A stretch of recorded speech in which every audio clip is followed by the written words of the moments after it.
This is going to be another episode of the Best Damn League Show. I'm Thorin, and representing the not Dom camp this time is Memento, who you've seen many times before. He used to be a jungler in the EULCS when he was on Schalke, and also he is now a coach for Nord Esports, which is a team that competes in the NLC, which is one of the ERLs, if people don't know. And obviously, you've done loads of past episodes anyway. So it's the season finals. Now, I think we just start there, Memento, because actually I want to get your take. The problem is, I'll put all my cards on the table.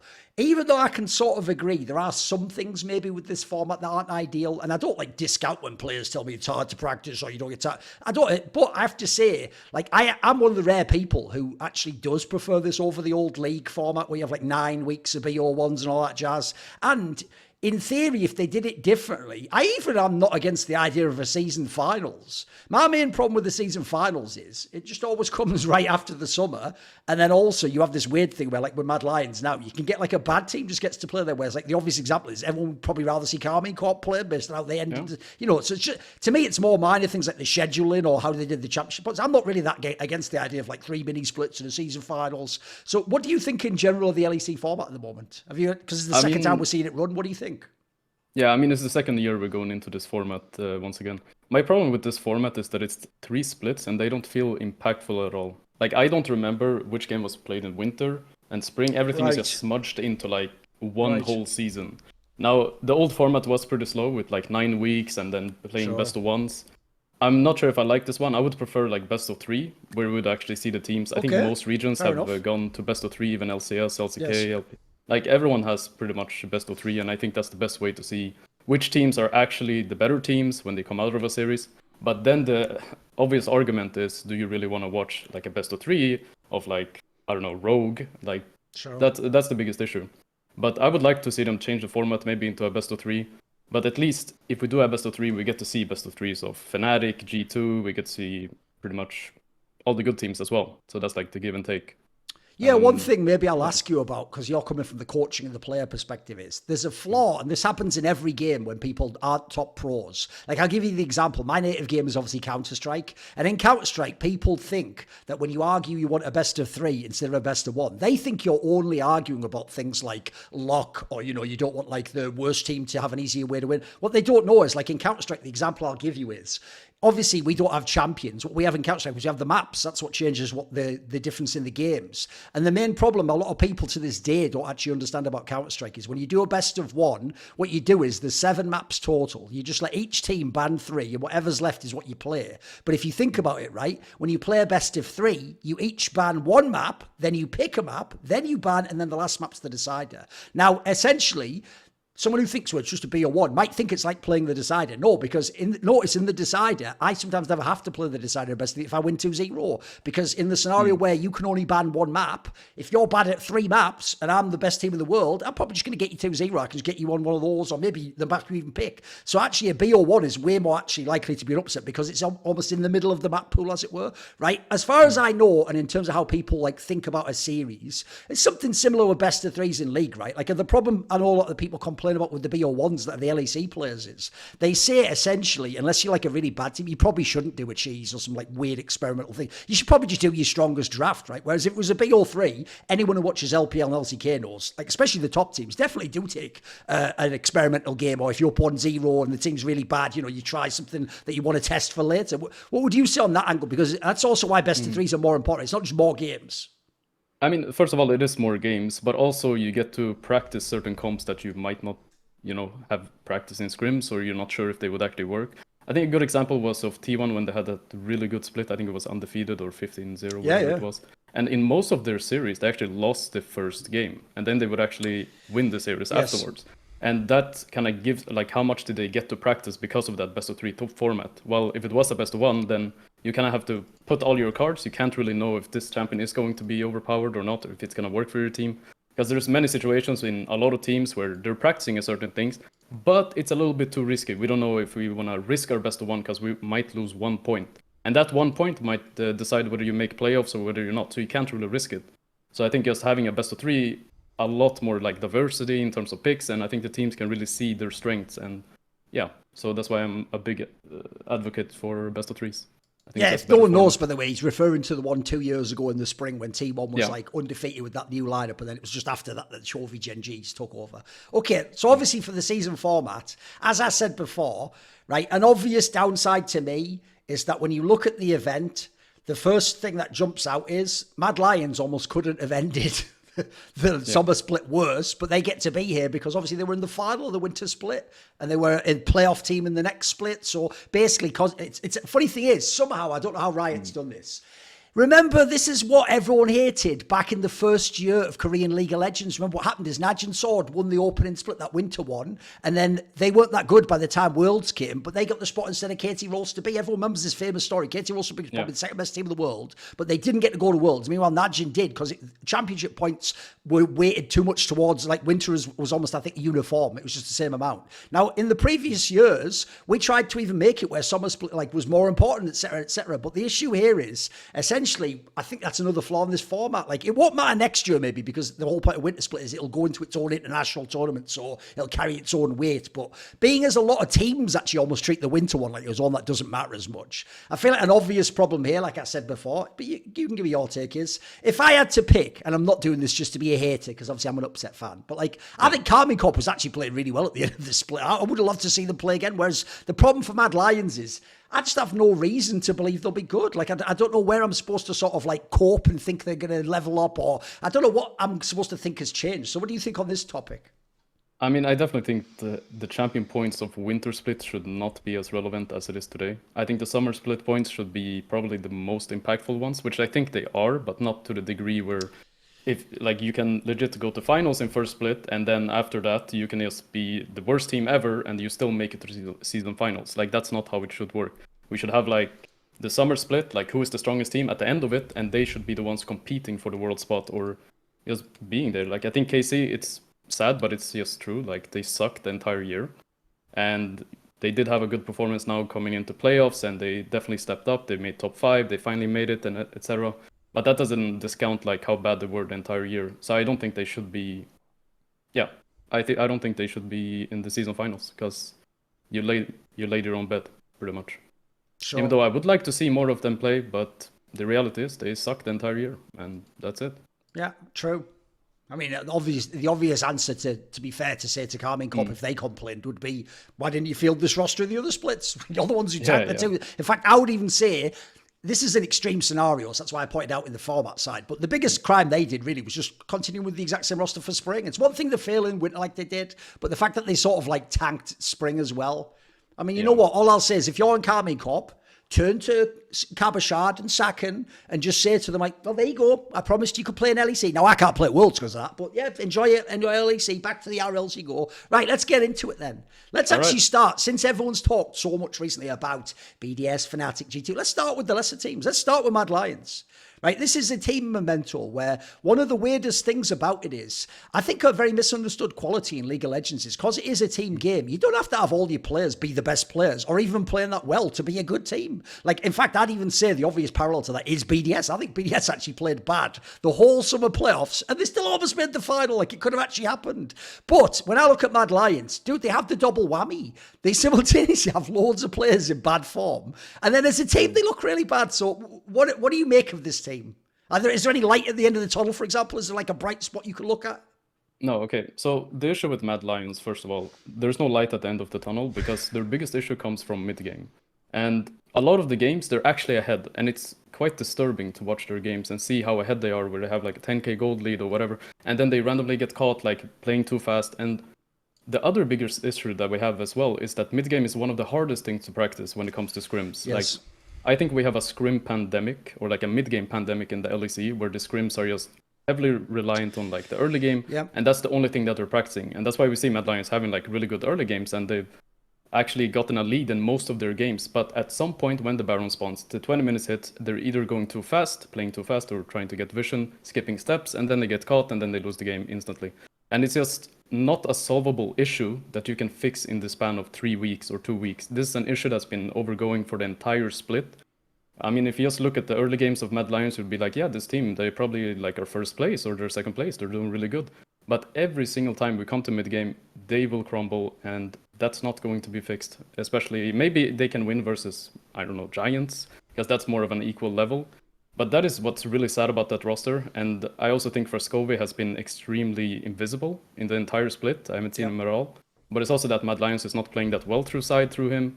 And he's just sitting there on his Tristana. He's playing 1v3 on side. And he's just like late to TP and never is there in the team fights. It's just, there's too many issues for that team. And the biggest issue is the mid game. And I don't see them solving that in the next like 3 days. Because mid games are really hard to practice. It is something that you cannot practice in scrims. You need to have a stable early game. You need to be able to get to mid game, and then you need to practice. But the way it looks like, because this is not only Mad Lions, it's every single team. Besides, like, we have G2, Fnatic, and then we have BDS. They all have, like, I would say solid mid games. They're fine. But the gap between the mid games of these 3 teams and the rest of them is like, it's night and day. It's just disturbing. And I think that's one of the reasons everyone hates watching the LEC. And not hate watching it, but they definitely despise watching like simple mistakes to happen in mid-game where people can't even set up the barons properly, they can't even play a normal dragon contest without just throwing the entire game and going too fast. And it's just sad because I can tell that from the scrims they've not been able to practice these things. And yeah, regarding that, I don't think Mad Lions will have a chance, maybe against GX, but that's it. Yeah, on the scrim point, I actually have sort of like a little philosophical abstract point to make about that, which is the reason that irritates me to hear Memento, because it's clearly true. Like the obvious example is this. Have you noticed how nobody who was coached or played with Bo, the person who was in Vitality last year and this year was in the Carmine Corp lineup, nobody, even privately, I can tell you, ever will say anything except that guy is insanely good. And the reason they all say that, unfortunately, is supposedly he's like the ultimate scrim demon. Like, he is the guy where, I mean, I've heard it was the same with Selfmade back in the day. He's the guy where, like, he just wins the first 10 minutes so hard, there is no game. Like, the whole point is, it's like, the reason why he seems like he never developed any macro mid to late is because he never needed any. He essentially had, like, 8 kills and 3 items, and he got all his laners ahead, and at that point, the game's just over. And the reason why I bring this up is, right, he only joined the LEC last year. Guys, I've been hearing this story since like 2014. I remember this is what like Alliance used to say and IP used to say. And if they lost stage games, they were like, well, actually, it's because we never get put in that position in scrims. We're just always dominating. And, like we shit on all the lanes and we're just so far ahead. The other team FFs out or just fucking says go next, etc. And the reason I bring this up is there's quite a famous example people might not know, which is the best team of all time from the West, the G2 super team, once even said that they would sometimes in scrims to simulate mid-game, which if you remember, they were the gods of like mid-game like response and reactions.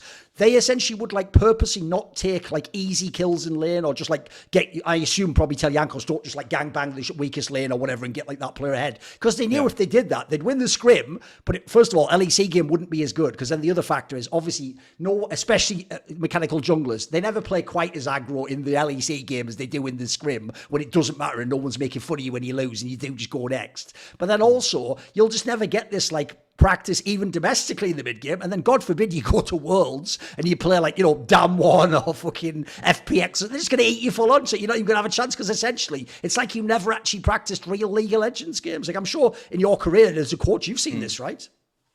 Yeah, 100%. I mean, it happens all the time, especially like when it comes to scrims. When you are winning early game and you tell them like, okay, try to close it out cleanly. We're going to practice the mid game. But then the argument is always, but if we were just ahead on stage, we would just go in and fight them all the time. And then most of the times, the enemy team is also going to run into you. They're going to make it easy for you. It's not going to be a Baron setup in most scrims. It's not going to be like, we're getting the vision slowly, we're taking the full control around Nash. That's not happening. Enemy team will either be so desperate because they are behind, and because it is a scrim, it doesn't matter if we lose or win. So they will just run into you, and you will probably get a pick, you will kill the jungler, kill the top laner, and then you get the free Nash anyways. And that is like how 90% of the scrims go. It never gets to the point where enemy team is respecting and defending as well. So that's the biggest issue, because the enemy team doesn't want to play when they're behind, because what is the point? We shouldn't be behind in the first place. But that is one thing that G2 also is one of the best teams, or I think just the best team in general, is playing from behind as well. And that is a skill in itself. And I think it's a very underrated skill that the players do not even consider, maybe even coaches. This argument, I really hate it. It's well, we shouldn't be behind in the first place. We should always be ahead, and we should just win the game like that. Like, no, you will be behind at some point in official games. Are you going to panic? Are you just going to run into them? Playing from behind and giving your opponent a chance to make a mistake is a skill in itself. And that is something that G2 has perfected at this point. But I think until the enemy team will also be respectful and try to play it slow, or the team that is leading will also be mindful of winning the game, or like in a clean way and trying to set up and trying to practice. But then it also comes down to like the coaching staff itself and having like an idea, like today we're practicing, mid-game setups and stuff like this. But in most cases, it just goes to shit because someone is like having a bad day running it down. And yeah, it's a very sad situation. I think it's one of the things that the LEC is lacking the most is just mid-game. It's been the entire year. Mid-game has never been practiced. Sure, everyone has like decent early games, but when it comes to mid-game, everyone just shits the bed, maybe rotate too fast. They just don't do the steps properly. Yeah, I'd even say that the reason why I agree for them to reply like, well, we shouldn't have been behind. It's like you are literally, remember the best case scenario, guys, is go to Worlds. And if you go to Worlds, you are at least in some games going to be behind when you play Gen G and BLG and these monsters where essentially all 3 lanes are better than yours and their jungle's better than yours. Everyone's better than you. So in that scenario, if you can't even play a scrim out at home against like BDS from behind, how the fuck are you going to beat Gen G when they're like sidling your ass off and rotating perfectly and never buying into any of your shit fights and scrum? You're never going to win the game. It's going to be even more frustrating. I agree with you. And then on the Mad Lions point, to bring it back, well, obviously they have their own double whammy because you're right. Their biggest problem is the mid game in both senses. So I'm with you. Listen, mate. If there's one player I did know on this team was never going to make it, like, as they looked in winter, it was Frescovi. I even made the joke, like, bro, your biggest problem as well is you aren't Spanish, so there's literally almost no reason for them to keep you. Like, you're the most obvious person, and you play mid lane in Europe, bro. Like, if there's a list, like, as long as my arm of people who could replace you. In fact, I'll even just say it right now, there's old people you don't even think of anymore that aren't in your mind, like Jizuke. If they want to come back, I'd be taking them tomorrow instantly over Frescovi, because his problem is, he wasn't even that good in winter. He had a little glow up in the playoffs. I'll give him some credit. He had some games like against Fnatic and stuff. He was having the odd game, the odd RE game that looked good.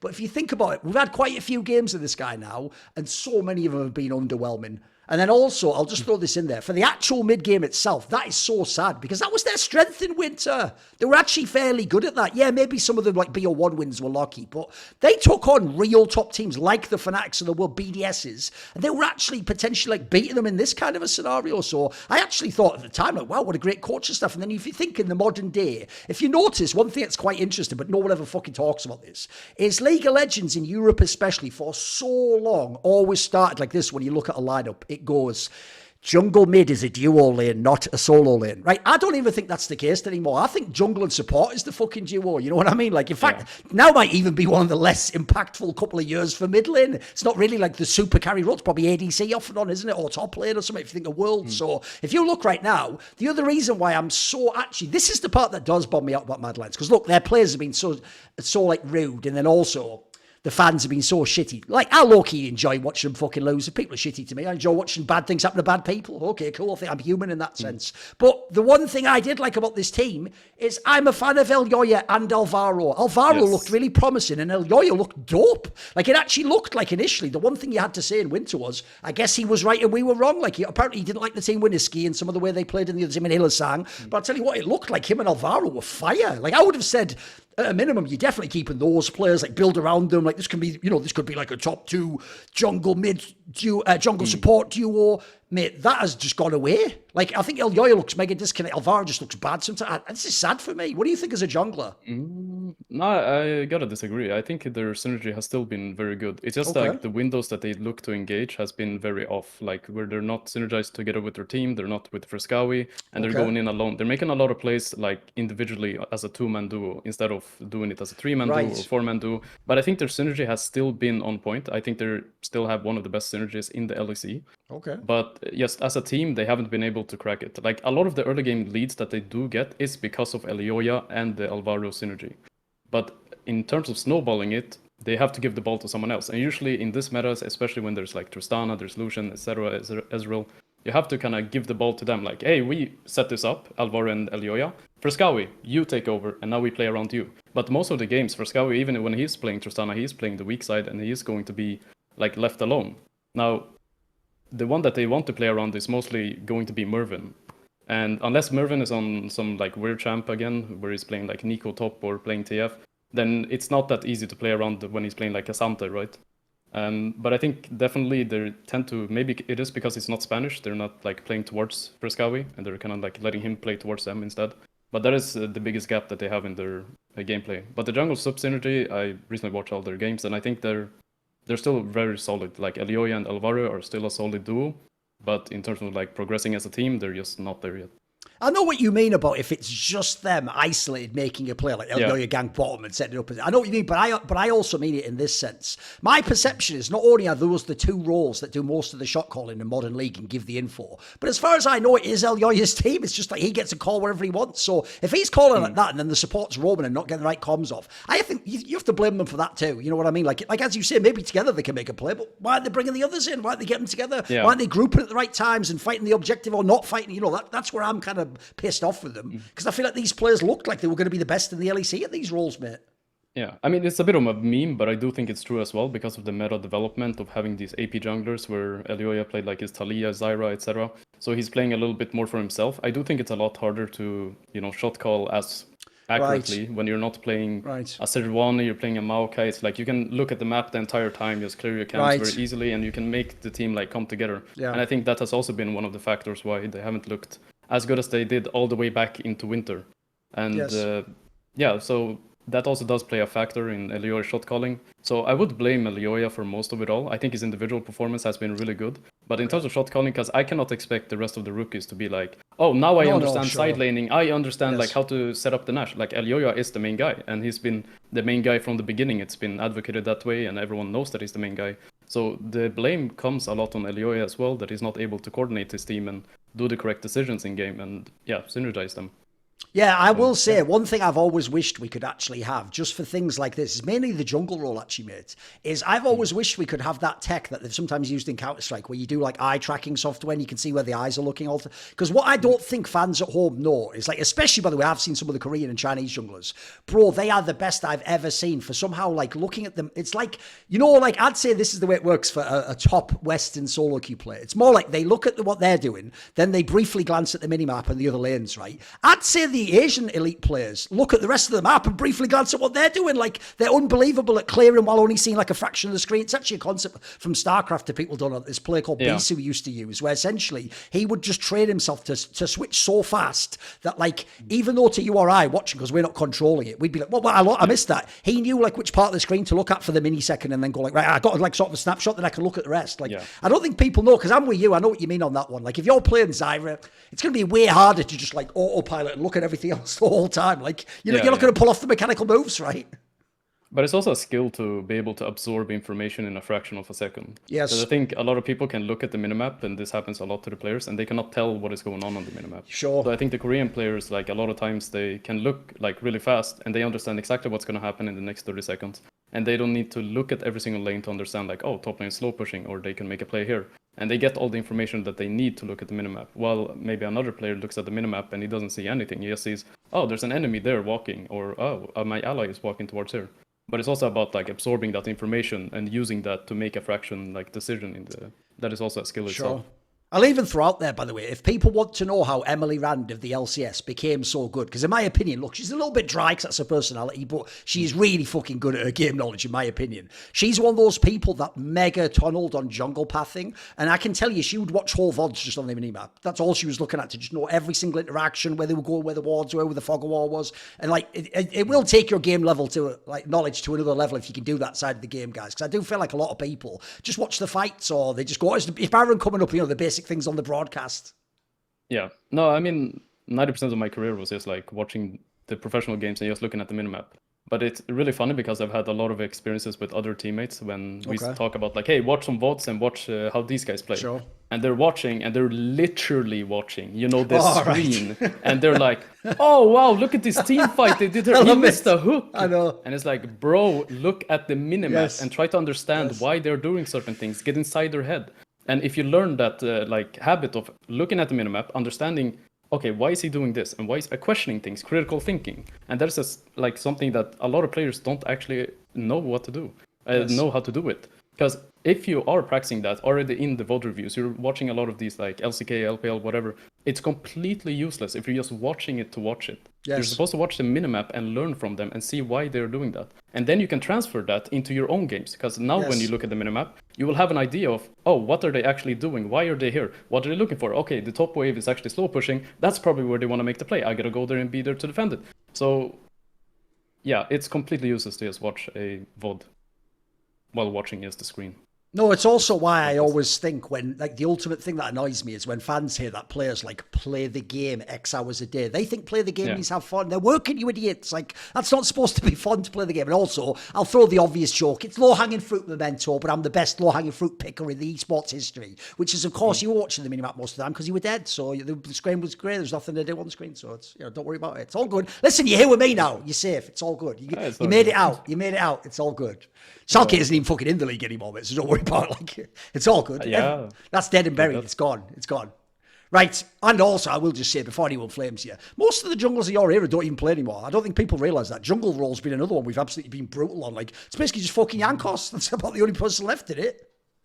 I think there's Jankos. Who else was Isn't that there it? in the era? I mean, there are some people, but they're like in the ERL system. Right. I think like Joko, he played in Giants and he was in LCS at the point. He's playing right now like in LFL 2 or something. But yeah, there's still a lot of junglers, but they're kind of like unheard of. You don't really hear about them because they have like been washed down, to the lower. Right, let's do the actual matchup, because obviously in the first round, this is where seeding works, guys. If you don't know the way the format works, by the way, pull it up quickly, not you, like people at home. Basically, it's a double elim tournament. What they do is the top 4 teams are just seeded into the upper bracket, and then the other 2 wait in the lower, and it's based on which seed drops as to who plays who. So essentially, the 2 like shitter teams are like fucking, I think it's actually SK and GiantX in this ranking. Yeah. So they're the ones that wait in the lower, and then what happens is, as a result, in the upper, you just do seeding 1 to 4. So G2's number 1 seed, so number 1 seed plays number 4. So of course they play Mad Lions, right? I actually think this is also the worst time ever to play a best of 5 if you're Mad Lions against G2, because think about what we just saw, Memento, in that playoff run. What we just saw was, even when BDS and Fnatic, who are way better teams than Mad Lions, get insane leads, they still can't win. And even though, look, I'll put a lot of blame on those teams, because I think essentially a great team would close that out.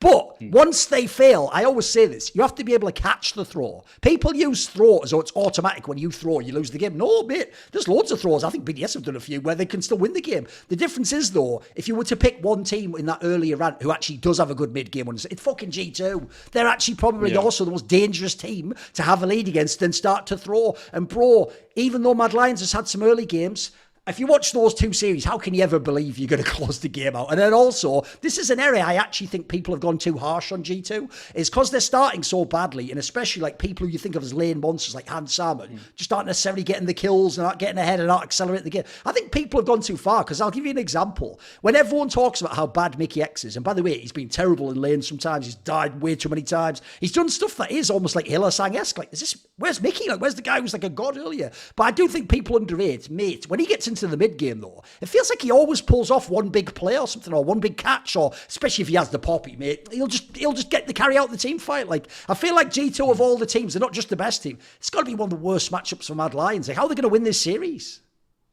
Well, I don't think they will. I mean, it is one of the worst matchups that you could ever ask for, because G2's biggest strength is their mid game and playing from behind, and Mad Lions' biggest strength is their early game, getting ahead, but their mid game is their weakness. So just in terms of the best of 5, I have no hope at all for Mad Lions. I just don't think it's happening. I think G2 are going to completely dismantle them, and there's not going to be a competition in that regard. I think Mad Lions could probably pull off one game, and unless they've fixed like magically all their mid-game issues and they become like this completely clean team, which I think is very unlikely, there's just going to be maybe a 3-1 or most likely 3-0 to G2. It's just a very unfortunate matchup. Maybe if it was Mad Lions versus Fnatic, I could see that like being a little bit back and forth. They fight, both teams throw. But just G2 is just the worst matchup possible. So we'll see them in the lower bracket, and we'll see how they do there. I'll even throw in there as well, the other reason why I think there's just no hope is because I'm pretty sure G2 is just going to win this almost no matter what. Since this is double elim, I actually think there's even a world where they might not even show everything in this matchup. You know what I mean? You just try and see if you get a winning formula in game 1, just replicate it and see if you can win 3-0 or 3-1 without showing your whole, like, what you're doing in scrims. Like, I don't think this is the series, unless you want to literally experiment. I don't think this is the series where you reveal the hidden tech or some pick that no one else understands. You can just save it, because then in the upper bracket file, the difference is if you win that one, you're already up worlds. You've got everything sorted. You've got all the points. You're right where you want to be. So I even feel like it's even worse for Mad Lions. I think they're going to be irrelevant in this one. Yeah, I mean, I do believe that is what G2 did in the first upper bracket run versus Fnatic. I really hate, I will go off topic a little bit, but I really hate everyone saying that, oh, Fnatic, they were just choking in the finals. Like, no, that is not the case. It was exactly the same series. The only thing that was different was that Fnatic had a lot of success playing their own Sejuani Azir comp. Okay. And then they just dropped it, and then they played one Zyra game in the upper bracket semifinals. They lost that game, completely useless, and they realized that, okay, we need more tools in order to contest G2. And G2 was practicing this triple AD carry comps. They played the Varus top, they played the TF top, and every single time Fnatic would focus topside, and they would just instantly get punished. Like, they would just set Broken Blade behind, and that was their strategy. Then they go into the finals. Fnatic randomly decides, hey, we don't care about Sejuani anymore, even though that was the biggest factor of why they were able to get, like, come back against G2. They were also behind every single game, by the way, except the last game. And yeah, Fnatic just completely drafted differently, and now everyone says that Fnatic was just choking. No, it was exactly the same thing. They were still making those top lane plays to set down Broken Blade, but in this time, MikiX was actually covering that play on top. And then they just locked in Ornn 2 games, so you can't even make any plays around the Broken Blade anymore. He's not running it down, he's not playing the Varus top or TF. And yeah, I think G2 Buri is better, and that's it. So I'll drop it now and we continue here. Right, if we go to Fnatic BDS, this is actually one of the few matches I'm really looking forward to seeing Memento, because first of all, it actually potentially could have even been the final. Like I said, that BDS series, like, I can't even believe they were in that many winning positions and lost. And then secondly, the upper bracket summer run game was actually a shit game. That was where Fnatic just rocked them completely. And it wasn't this big back and forth. So I'm hoping this can be, because I actually think this in theory is the best matchup on paper we can get. Like this, and it's even the classic thing which makes for all great sporting events is, you know, there's that saying in boxing, they say styles make fights. Like, you don't want two people to have the same style. These teams have such different strengths. Like, essentially, BDS can sometimes be a mini G2, and sometimes they can actually have good, like, play around objectives, get it going in the mid game. They don't have to have the strongest laning phase, whereas everyone knows by now, Fnatic is the craziest up and down team of all time. In fact, I've even said this the whole time. It seems like people are only coming round to it now, bro. The thing about Fnatic for me is this. I think they're a team that has a really poor understanding of macro. And the reason I say that is I think they play the same when they're leading massive as when they're behind massive. They just constantly go for it. And look, the one good thing that helps them is, like, it does look like it's a team where it almost makes me feel like the band-aid they did in this team, bro, was the coach just told them, if one goes in, you all go in. Because it almost feels like that all the time, if you know what I mean. So I don't know. In fact, actually, I'd even say I might even criticize them for that in the final. Actually, not in the final. They did the opposite. They'd sometimes, like, Jun would try and go get a pick, and then they'd just be like, fuck this guy, and just back out and let him die. And you're like, what? And so the problem with Fnatic basically is you always have to ask which Fnatic turns up. Is it the one that plays super balls to the wall and just ints the game away and throws the game? Or is it the one that does that and smashes you? Like, they can also have games where they rock you. So where are you at on this matchup? What's interesting for you about it? Well, regarding the finals as well is a good point. It was one of the games where Nova was very strong in every single game. I think they were winning both most of the games. And that is one of the criticism I gave Fnatic, like last split. If you remember, I talked about how even when Nova is ahead, they are not going to play through him. Yeah. And the thing about Fnatic is they're always going to play through Humanoid no matter what. Even when Nova was 10-1 or 8 kills, whatever on Ezreal. As far as I know, mate, I get the implication he just gets to shot calls. He just shot calls his own play, if you know what I mean. Yeah, no, I get the implication that Nova is just like, hey, do your job on mid waves, like, you just chill. Like, it doesn't matter how ahead he is. And that's probably one of the worst qualities that Fnatic have, is to simplify the game. Like, if your AD carry is, 10 kills ahead, maybe make plays through him. Yeah. And that is one of the ways they just lost against G2. Every single time Nova is ahead, they continue forcing on the 1-2 Lucian instead of the 8-1 Ezreal that is, like, extremely strong. And I think Fnatic, as a team, they're always going to look for these scrappy fights, and they're very good at it. But in order to actually succeed with it, they need to make sure that Razork has the Sejuani or something proactively. Even the brand as a suitable, like, AP jungler, if you really want to play something. Because I think the Zyra, even though his individual performance was good on Zyra, is just garbage for their team. For their team, yes. One of the biggest strengths, like, think about Razork's biggest strength, is his pathing, his creativity, how he's able to punish people. But how do you do that if you're sitting on Zyra? Are you going to flash root? That is your creativity? Yeah. No. You need something with engage, like use Razork to his strength. Make him, like, be able to show up behind enemy mid laner, get new humanoid ahead, and make the engages. He's very good at snap engages. That is one of Razork's Do you want him to play strength. Nidalee? Because I'm surprised he didn't play Nidalee more. Was good. Yeah, I would expect he wanted to play that champion, Yeah, I mean, it was banned, like, in the finals, I believe, one game. But the thing is, like, his Nidalee is also good, but then he needs setup from other laners. Like, they had the Renekton Nidalee that worked really well. But I really do think, like, Razork is very good at finding these engages, finding these small opportunities on mid waves when people are overstepping. And you cannot do that on Zyra. It's more of a champ where you Fugler and use that tempo to maybe get objectives, control. But that's not Fnatic's strength. It's their team fighting and their snap engages, which is where they overtake BDS in a lot of the series. I don't think we saw, like, Fnatic face BDS in the entire playoffs because they were on the other side. They were in the upper bracket. Yeah, they were in the upper bracket. I'm But almost the thing certain. is, like, Oh, am I thinking of G2? I don't. Oh, maybe I am. Yeah, no, Okay, I fair don't enough. think they faced each other. They I'll were not double facing check. each other. I'm almost certain they did. Oh no, you're No, wrong. no, they It was didn't. G2's. My bad. I was thinking I of checked. SK. My bad. Yeah, it was. It was. Yeah, They because they were on the well, other side of the yes. bracket. We only have the data of like their, the regular season, Yes. but I do think like Fnatic just has a bigger edge against BDS because they're kind of like similar teams in the sense that they all understand the basics. But I think Fnatic, when it comes to snapping gauges and playing out these team fights, that's where they really get ahead of, like, they get an edge over BDS. Now, is Fnatic gonna show up in form, and are they all going to individually perform? That is the biggest question. So I do think BDS also has a chance to actually win this series or make it into a 5-game. This is one of the areas where people will know. I'm not going to do the whole thing, but I'll lead into a classic bingo card rant. That's one of my rants about League of Legends, which is I'm one of the few people who hates global meta thinking of the idea of like, well, if the Koreans do it, it must be good and that must be the best in trophy. Because the reason I hate that is I always want to say, you don't have trophy.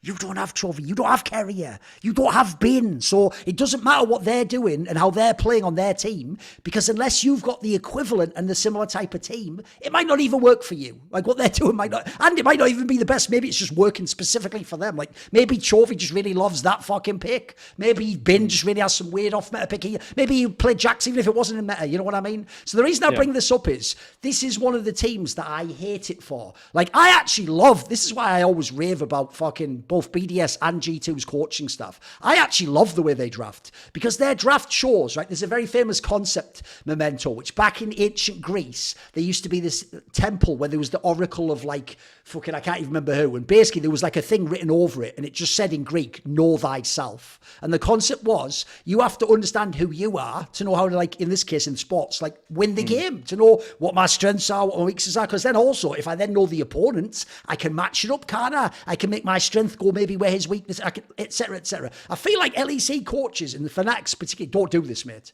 Like, first of all, two things I'll pick up on you talked about there. One, I totally agree on the Razork one. These are strong picks in the meta. Like, by the way, you can tell that Razork can play Zyric, clearly. You probably played a billion games of Soul Cube, if I had to guess. But I agree with you. It takes away your biggest weapon, which is actually one of the few things you can say for Fnatic is they probably have a better jungler than G2. But, and also, he's the jungler that doesn't just sit back. He's the jungler that makes all the action happen and makes all the game and basically breaks open that early to mid game. And then at that point in time, if you have a fed humanoid or if Oscarin gets to the team fight with that, you can win the game at that point in time. So, first of all, it just seems very naive to me to just go, these are the strong picks. We have to have more picks. Like, no, you don't. In this one, we're just trying to win the LEC Summer Finals, guys. Give him instantly. Give him whatever he wants. Give him anything really strong that he can do that type of play on. Where, as you say, he's the demon of pathing. He'll be all over the map, and you'll never know where he's going to come for the gank. And then the other one that shows me, you hinted at it, that they're doing global better thinking, is they're drafting lanes and champions for Noah that do carry the game when you have the best ADCs in the world. And then, as you said, they're not even playing around it. He's getting kills. He's on the champion. Bro, I'm watching Ezreal's dick everyone in every other league. Like, that's a fucking unbelievable chat. When Noah's on it, you just wait for him to get caught. He's not even like threatening the other line all the time. So it's clear to me that they're doing that thing where the draft might be what they think is like the best, but it's not the best for you. It's not the best for Fnatic. Like, you weren't going to win these games off some of these drafts, right? Yeah. No, I think a lot of coaches actually don't take into consideration the identity of the team, and they don't recognize what strengths they actually have. And I think it's easier from like an outside perspective. And a lot of the coaches are very statistical nerds, I'm gonna say. And it's just about like, oh, but they won on this champion. Have you seen how they play? Their top side is always weak side, and they're always playing around him. Like, recognize why they actually won, and what are the steps to actually do it, and can your team do it? And why have you had success in the past? Because it's just mind-blowing to me that they go from playing the semifinals versus G2. They have a certain prep, and it works. They counterpick support, they give Razork his Sejuani until they have to basically ban it, and then they give him a brand, and then they go into the finals like, yeah, Zyra that we lost on, let's just lock that in, and let's just give Noah like all these matchups, but let's not play around them. And it's just so like weird. It's just all of it is just so weird because from an outside perspective, it looks so clear what their strengths are. But the fact that it's not being drafted around is just a big lack of self-reflection of the team, pretty much.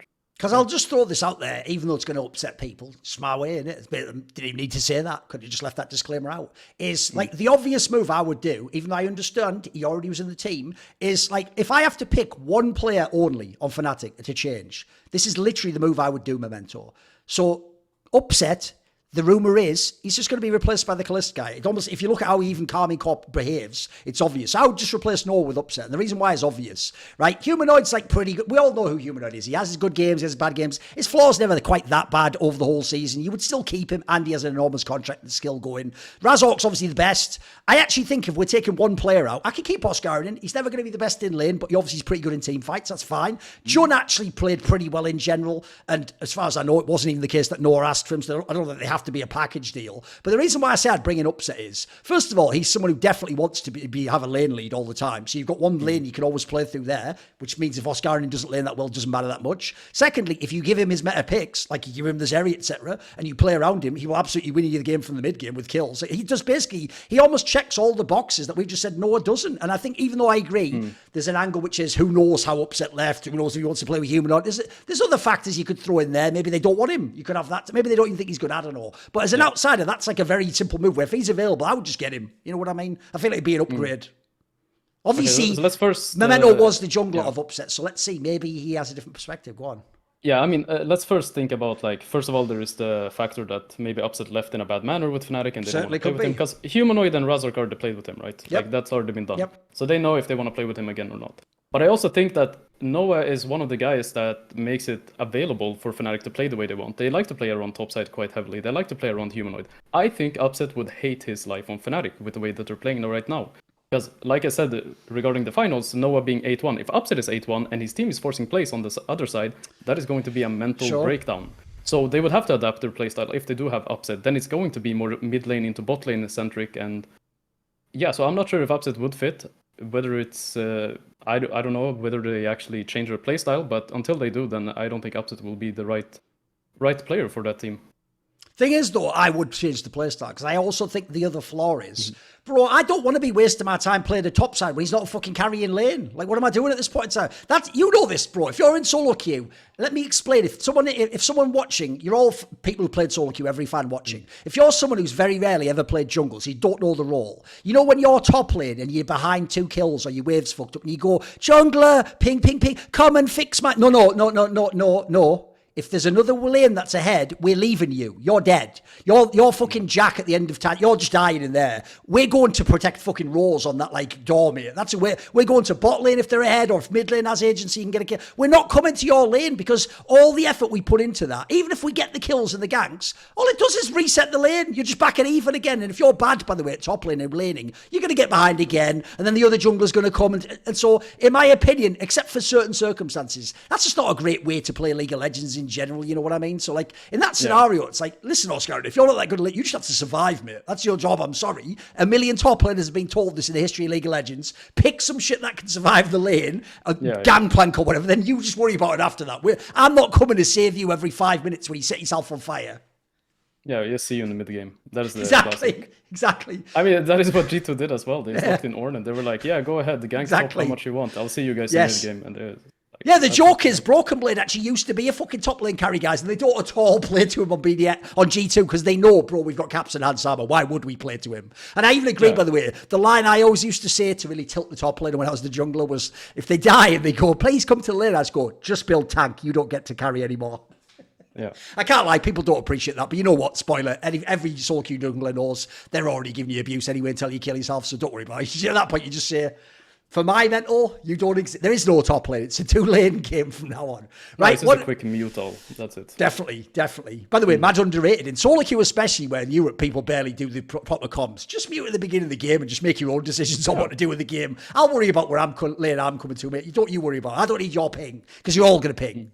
What about in this matchup? An obvious angle for me is this. I actually do think this has been one of the better splits for Nuke. I actually think he's played fairly well this split. In fact, one of the things about his style is, I don't think he's actually badly suited to go against Humanoid, because Humanoid's so up and down and will take so many gambles and chances.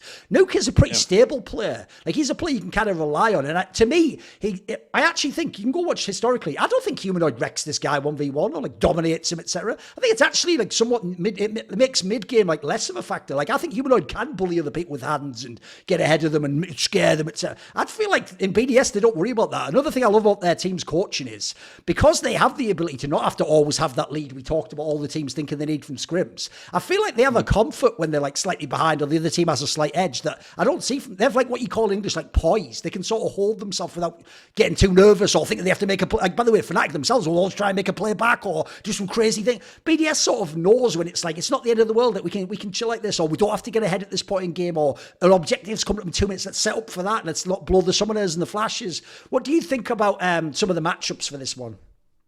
I mean, I think they will be fairly even. I think Nuke is not going to get like stomped by Humanoid or anything. Humanoid does have a tendency of playing overly aggressive, which we've seen like in multiple series where he's playing Lucian and getting caught by like support roam, basic roam from bot lane to mid.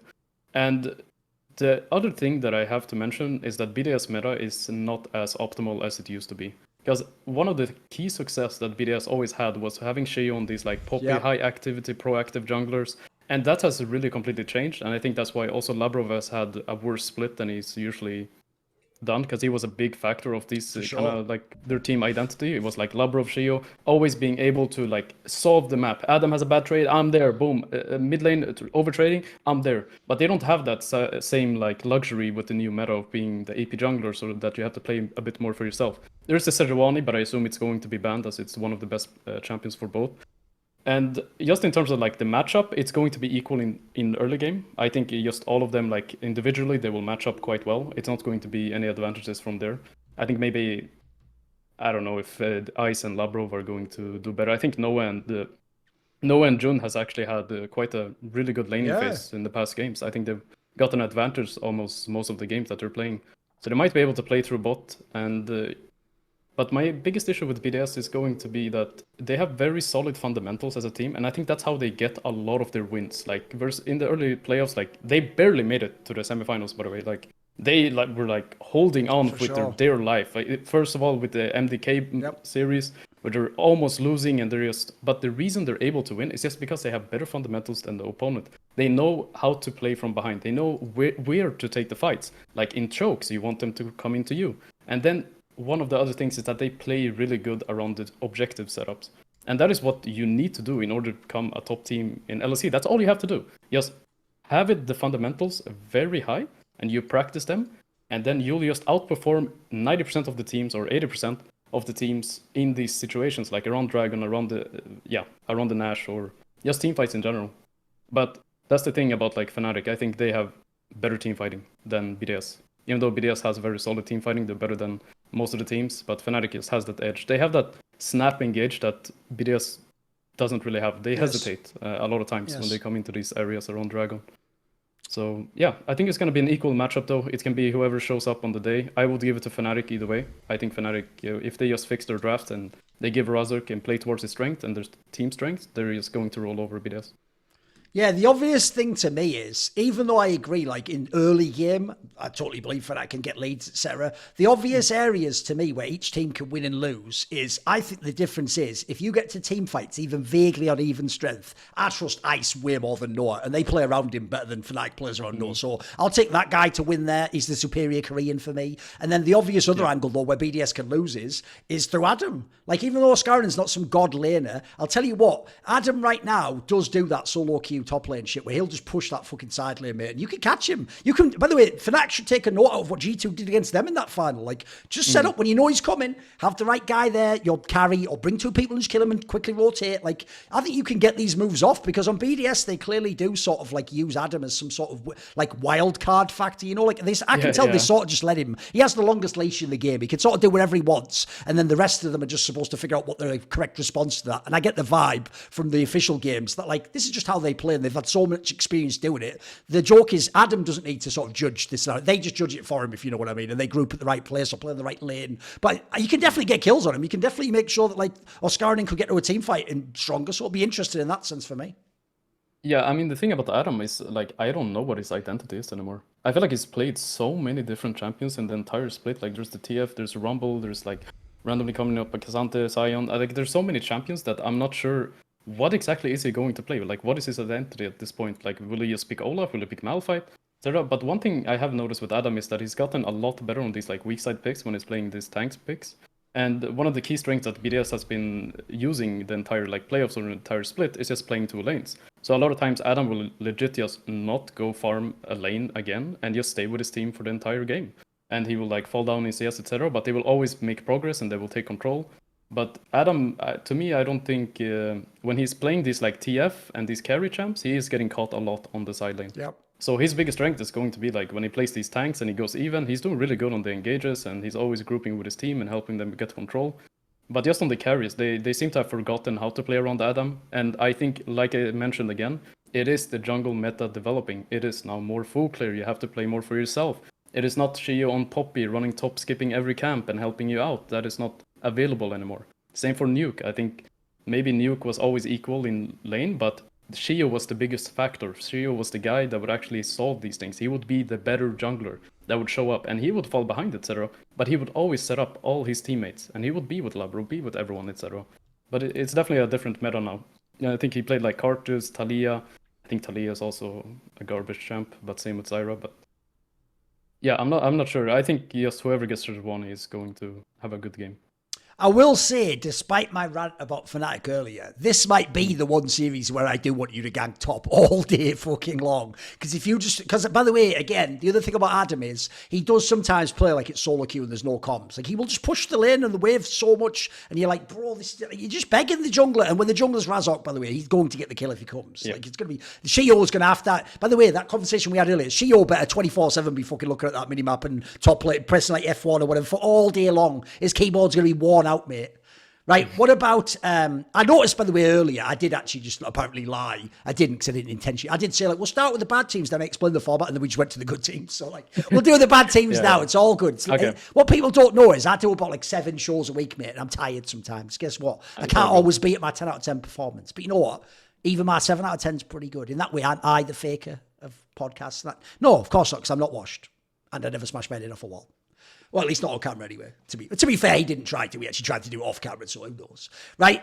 The obvious one I want to start with is, it has to be SK Gaming, because, bro, if Carmine Corp was the surprise of the split, this is the biggest disappointment of the split. Like, this was the team where, you remember, the BO1s, they really looked like they were ready to leapfrog Fnatic and BDS, and maybe they can be like, you know, maybe there's a new challenger for fucking G2, and then you're even looking at the way they're playing, like they've got like a strong bot lane. Obviously, like, Niski's usually a facilitator, but he's not a bad player. Ismo obviously was where people had questions, but you think Irrelevant. I think a lot of people even to this day think Irrelevant's the best top laner in LEC. They had all these things that, like, you know, so many things going for them, but what a fucking shit playoffs. What a bad playoff run, bro. What do you think? I mean, it's always the same with SK. Always good regular season, come into playoffs, haven't worked on anything besides winning in best of ones, and then they just shit themselves. But one thing I will say, because just a quick mention, you talked about the Oscarini like getting replaced. I would like to see Irrelevant on Fnatic. Like that's the guy I would like to see. That would be actually fire. But to return on SK. And by the way, if Irrelevant goes to Fnatic, we're definitely signing Upset, because he can weak side all day long, baby. That's the Upset. That would be Upset's favourite player to play. He's even German. They'd love it. I mean, the thing about Irrelevant as well, like he can be left alone and still go even and still be useful. Like that is what's really nice about having Irrelevant on your team. And you can play like heavily more towards bot side. But SK has seemed every single time in playoffs, it seems like they haven't learned anything throughout the regular season. And I think Niske had one of the worst playoffs run like I've seen in a very long time. Like what he did on that Talia, like getting caught ulting around, like it was one of the most like, because I think Niske is the heart of this team. Like Niske needs to be performing, or at least not running it down, like at least. No. Otherwise the team just crumbles. And like I mentioned earlier about like the meta shifting, etc. And Isma has a good Nidalee, he plays that champ.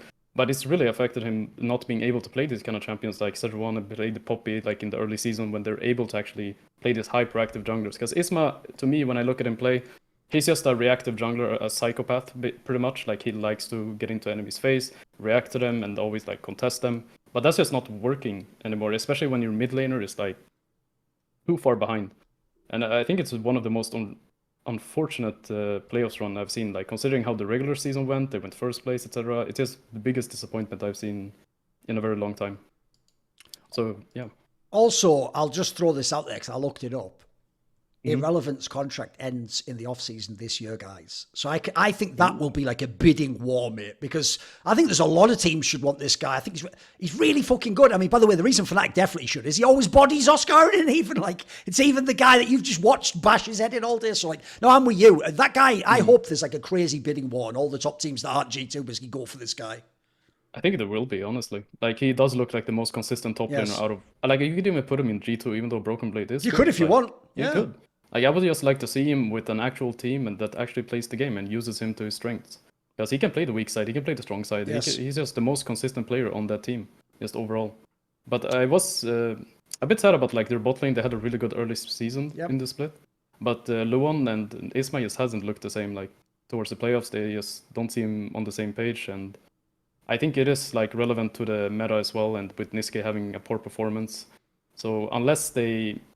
I don't know. I don't see them like randomly stepping up. But like every single year is the same thing. I don't know if their coaching staff is like, this is all they know. It's the early game and how to win best of ones, and then they come into best of fives. Their adaptation of drafts and adaptation, just like in a best of five series, is very poor regarding to their enemy. And yeah, I don't see them going far in this one. Like, it's very sad to talk about this like season finals when you see when we all kind of already know who is going to make it. Because, like I said before, the gap between G2, Fnatic, and then BDS is just so huge. Like, between... If there was at least a little bit close, you know, like, oh, these teams, maybe, you know, they could make an upset. But that's just... There is no hope for that. I'm hoping to be proven wrong, because I would like to send, like, someone different to Worlds, you know? Because BDS went last year, and it was the same 3 lineup. Like, it would be nice to see, I don't know, maybe randomly, like, GX, even though that's not happening. Just another contender, please. Just another contender. That's all I want to see. Like someone that can contend with the top 3 teams. Do you remember in 2021 when Perks played on Cloud9, there was an infamous Reddit thread where it was in the summer and it was like Perks accountability thread or something. And then it was all those people who were just going like, he cost $6 million and he's hinting and dying. And bro, we need to have an accountability thread for Niski now. And I'll tell you why. Because as someone who in the early days would be called a hater of Niski, because I always used to say shit like on Cloud9, like, bro, I'd still bring Froggen in over this guy. Like, I think you just win more, you know, like he was never a stud mid laner for me. And on Splice, same story. On Envy, same story. But here's the thing. Once he got to Mad Lions, he did start to impress me, actually. Like, I'm on the original Mad Lions even. Like, he was, like, again, as you say, he was, like, the total heart of the team. He reminds me, in that sense, totally different playing style, of Nuke Doc. If you ever have Nuke Doc on a team, it's going to be a Nuke Doc team. He's going to call all the players. He's going to make the moves. He's probably going to tell the jungler what he wants to do all the time. He's going to give you very clear instructions, and then you're going to win and lose, in theory, in Nuke Doc off his macro and understanding. And in terms of Niski, he's supposed to be playmaking. You're supposed to go and make a play with someone, go to another lane.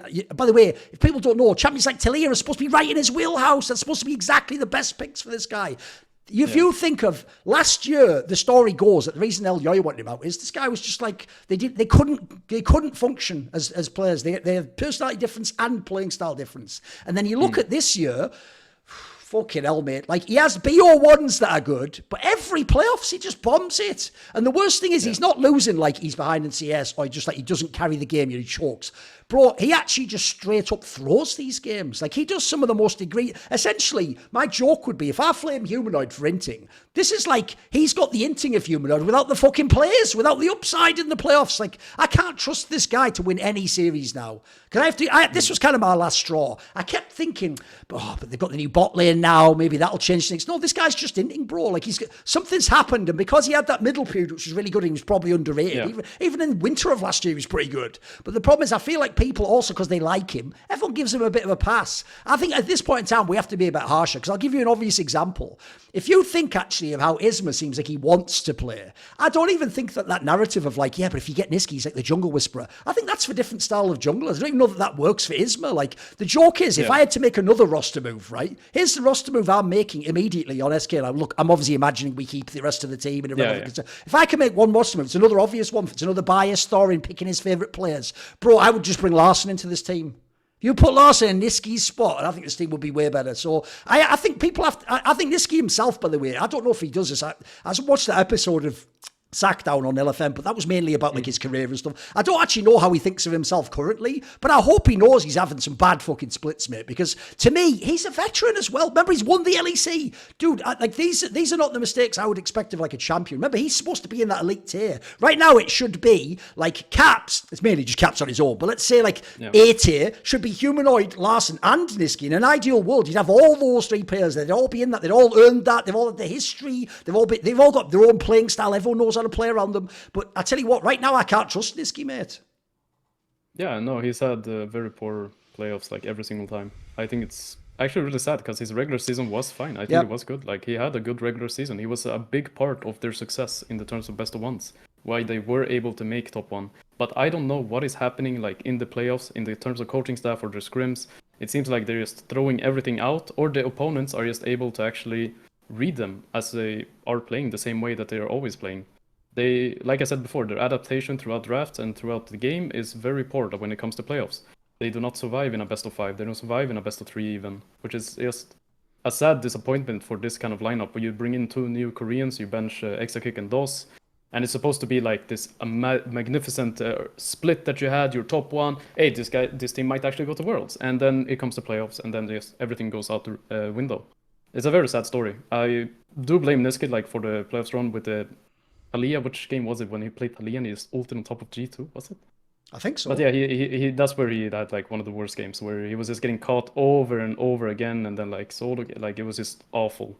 Because you can lose and you can be behind, but that's the perks of being a veteran. You're able to know how to slowly lose and not just like fully run into them and lose and basically end the game like in like 5 minutes. I think maybe it was against Fnatic possibly. Might have been the Fnatic upper bracket game. I can just check here. Because he played Talia into Humanoid's Tristana. Oh yeah, game 1. It's probably that one. Upper bracket semi-finals game 1. Yeah, that's the one where they just got stomped 2-0 and then they were out. Yeah, I remember. That's the one. Yeah, that's the one I watched recently. But that one was just horrendous, honestly. I'll give you a joke narrative. It's not a real narrative, but I'll give you a joke because there's an interesting detail I've found recently. One thing Monty always told me is my strength, because you have to realise I get gaslit by fans every day of my life that somehow I'm the only idiot in the world that can never learn a single thing about any game. I don't believe it or not, bro. People in CS say I know nothing, and I watched the entire history of CS for 23 years in every game, and I knew all the players. But to a moron, because I was never a pro, I'll never know anything about the game. It's not even that I have bad knowledge or bad. I just don't know anything about the game. I'm the only person incapable of learning. So when people gaslight you like that, right, it's not that you believe it, but it will actually skew your own opinion of yourself. Like, I'll give you an example. In League, I used to always go out of my way to go as a layman, as somebody who's not an expert. And Monty once took me aside and said, you know, like, you can say that if it's things that you know you don't specialize in, like you're not that good at draft, or you don't know like certain like fucking, I don't know, lane matchups would be an obvious one for like mid lane or something. Maybe you're not as good at that. But he said you shouldn't say that like as if you don't know anything about the game, though, because he said you've also watched all of League of Legends, though. You watched all the games. And he always pointed out, and I've always said,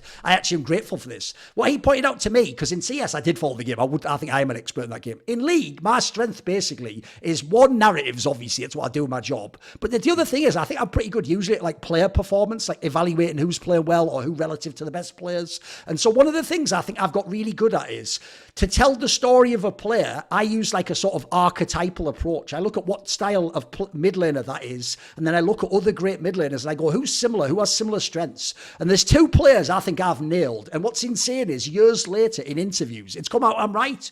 So the 2 that I thought I was just drawing a parallel, but it's even crazier, dude. It turns out these 2 European players just studied those players. And the 2 players are Kazi, I used to always say when he got good, dude, he's sort of like Jackie Love now. It turns out his coach just told him Memento, study Jackie Love, and he really did play like that. And then the one for Niski, which he revealed himself is, it always was obviously Doinby, because he was doing that like style again where you, and he even admitted himself he watched all the Doinby games. So my joke would be, if you don't know, guys, Doinby retired at the end of 2022, and I'm saying winter split last year was the last good Niski split. Well, the joke is he ran out of Doinby VODs, didn't he? There was no more Doinby VODs to study, so he hasn't been able to learn the game since then. He's stuck. It's a joke narrative anyway, but you get the premise of what I'm saying. Right, there's one team left. So let's do it. I actually left them until now, GiantX, because they're not the worst. They're actually not as disappointing as SK. They're not as bad as Mad Lions. So the place, obviously, to start is this. The one thing that you have to say, I think it's almost a universal good out of GiantX this split, because that's real. They're probably not good at Worlds. I agree with you. But the one thing I have to say is a positive, because there's been so many negatives. And I think most people just don't even care about GiantX, mate. I think they're just in that weird spot where people genuinely ignore them and just expect them to lose. But the one positive is, I do think Jackie's has showed himself. Like, this guy split on split looks like he get better. By the way, if he doesn't stay here, he could also go to some other teams, I think, and be good if he's in the right squad. Like, this guy actually seems like one of those ERL prospects who made it. He didn't do the classic thing, like execute. You have the one amazing split and then the one all right split. Then by the end, it's like, do we keep him? Like, this guy looks at his best this split. Yeah, no, I think Jackis has actually had a very successful year, and I think the meta also suits him very well. Oh, yes. Like these AD metas, I think it's the perfect timing for him to actually be playing these. And I honestly can tell, like, from watching Giants, that they've been working hard, like, on actually becoming a solid team. Like, they've found their identity, which is basically, Antonio, you play the Ornn, they blind the Ornn every single game, and that is honestly the only champion that Antonio looks, solid in team fights. Every other champion kind of like overruns it and goes way too deep. But his team fighting on Ornn is very good. And then the only thing that I wish GiantX would do is actively play around Jackie's, because I don't think he's getting enough attention. Like, in a lot of the games, they always play around Patrick, and when it comes to mid-game, it's mostly going to be through Patrick, and maybe he's the most vocal. But I see these games, like in one of the playoff series, where Jackie's is 3-0 on this Tristana, and they're still playing through this, like, 0-0-0 Kaiser, or whoever it was that Patrick was playing.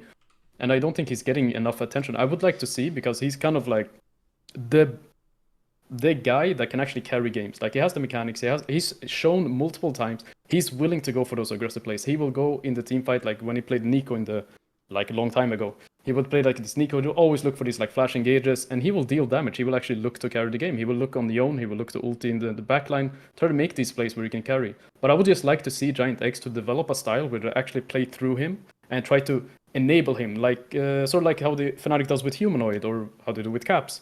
Like, that's what I would like to see, because I don't think he's getting enough attention to actually show how good he actually could be. I don't know if they've already practiced it in scrims and it doesn't work, etc. Because Jackis does have a lot of like int moments on side where he will get caught and he will like destabilize the game just by like getting caught on side. But his team fighting and just his overall year has been very impressive. I think that's probably the most successful thing that's come out of Giants in this year, like developing this rookie, making him look good. The obvious problem GX, and when they were XL, has had is that Patrick's been there a million years now. Like, it feels like it's so long at this point in time. And obviously, because he's like the legacy player, and he used to be pretty good. Like, I always used to say, I actually thought he was fairly reasonably evaluated. People used to say he was like, what, the fourth best ADC or something, which is like, he's good. He's not quite usually like when Reckless was good, the Reckless level or the Hans Sama level, or pick whoever you want to be the best at that time. Yeah. But he was never bad. He was usually always in the top half ADC. How about that in the league, right? My problem is this. I don't think he's bad, but I also don't think he's like a true star carry. Like, as you say, if you're going to play through this guy, like, put it this way, Upset right now is better at carrying a game than him. You give Upset 3 kills in his area or something like that, he'll carry that game. I don't always know if Patrick will. And the reason why this is weird is because, like I said about Niski, I'd love to know what Niski thinks about Niski. Because, bro, 11 days ago on Sheep Esports, Patrick did an interview and he said this. This was the quote they even used on Reddit. He said, I still think I'm really good. He actually said, didn't he just say, got really good, even after playing 6 to 7 years.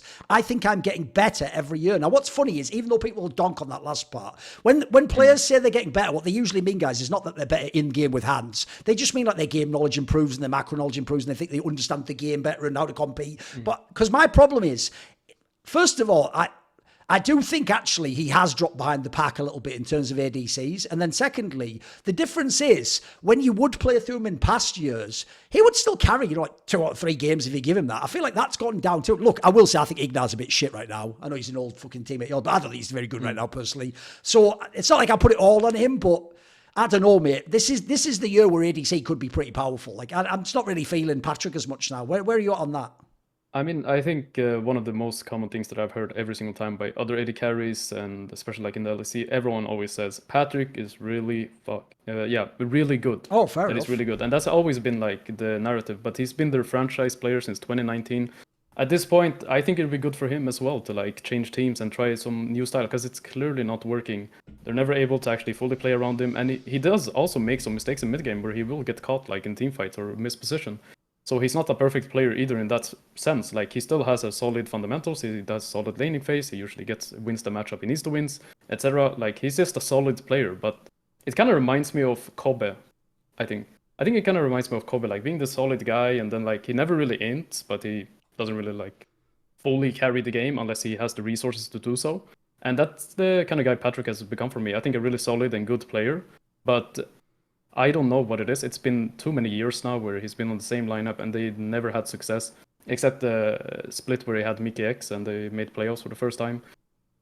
So I'm not sure where to put that. I think he's a solid player, but that's pretty much it. I don't see anything else. I would like to just see Jackies. I want to see more of Jackies. I want to see people play around him. I want to see him being like he's the win condition, the star. Yeah. I want to see them like legit hug him, like be around him on the side. Ignar plus Juhan, like them together, just like always being around Jackies. And then I want to see if he can actually carry. Like, can he carry with the resources given to him? Will he deal the damage? Will he carry in the team fights? Because that's just something I haven't seen like from Giants. No, I'll even say as well, the other thing about the Patrick angle that also makes me feel like he's not as good a player is, remember, it wasn't just Sansama guy. This guy also was that one where if the Draven's there, he'll pick it and he could carry a game and everyone was scared. I don't think anyone's scared of this guy's Draven anymore. I think they just even give him it, man. Like, he just doesn't have the same carry potential for whatever reason.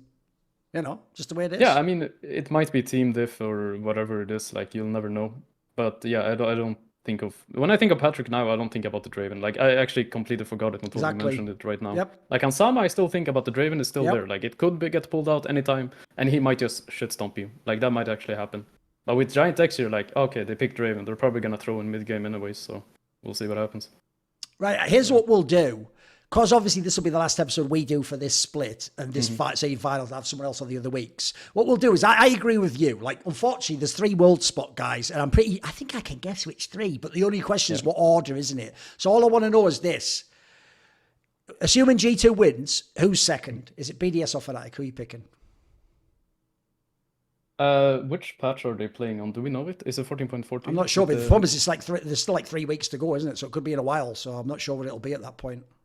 Yeah, okay, because it might be after these AD mid laners nerf and the AP jungle nerf. Okay. So, with that said, I think Fnatic, because if they're able to remove all these AD mid laners and they're able to go back to their style and have humanoids on this Azir, LeBlanc, I mean, Way, like one of his best champs, I think Fnatic will be the second team that comes out, like in terms of Worlds. I think it's going to be exactly how it was in playoffs. Like, it's going to be G2, Fnatic, and BDS. Now, if there was like a longer break, maybe like 1.5 months or something, but I mean, it was literally like 2 weeks ago, the whole finals thing. And there's usually not that much improvement. So yeah, that will be my top 3. I'm actually going to go against my usual approach. People will know it's why I'm wearing the Team Liquid jersey. I thought we may as well have some team that has macro aside from G2 on the episode. I normally prefer to go with the ones that play as like a team and play with macro. So normally I usually pick BDS over Fnatic, right? But I actually tell you, at the moment, bear in mind BDS players looked actually so bad in those playoffs. So many of them looked off their game. I agree with you, the meta's not ideal. I actually think I could easily see a world where Fnatic beats them and it's like a 3-2 or close game. Because the difference is, if I look at who the best players on each team are, I think Razork can do so much fucking damage to their teammate. Yeah. So it's hard to pick against Razork unless he's playing G2, in my opinion. He's just too good in the game, mate. What do you think? As a jungler, do you agree with me? I think he's really insanely good. Like, I think, for real, he's one of those players. I used to say this in past years about Inspired. He's one of the few Western junglers where I'm like, I actually do want to see this guy against Koreans. Like, let's see how he does. Like, I think he can actually get in there. Like, I mean, I guess in case of Razork, he's more like an LPL jungler maybe, but he's really, his hands are unbelievable, right? No, he's honestly, I mean, I think he's gotten to his peak, or he's not hit a plateau yet, but he's like peaking right now. I've never seen a jungler be so, like, be able to actually play both tanks. You're playing these carries, and you're also playing Ivern, like on the side as shielder and chanter, etc. So I think Razork has just become this like complete player, and the angles he's able to find in the games has really impressed me. When he always finds these engages that no one else sees. Like, he'll be able to actually catch off enemy AD carry just making a simple rotation, like one misstep, he will instantly pull the trigger on that. And I think that is one of his biggest strengths. Like, there's not a lot of junglers who can do that, who can both first of all be able to play all styles, and then also be able to actually engage.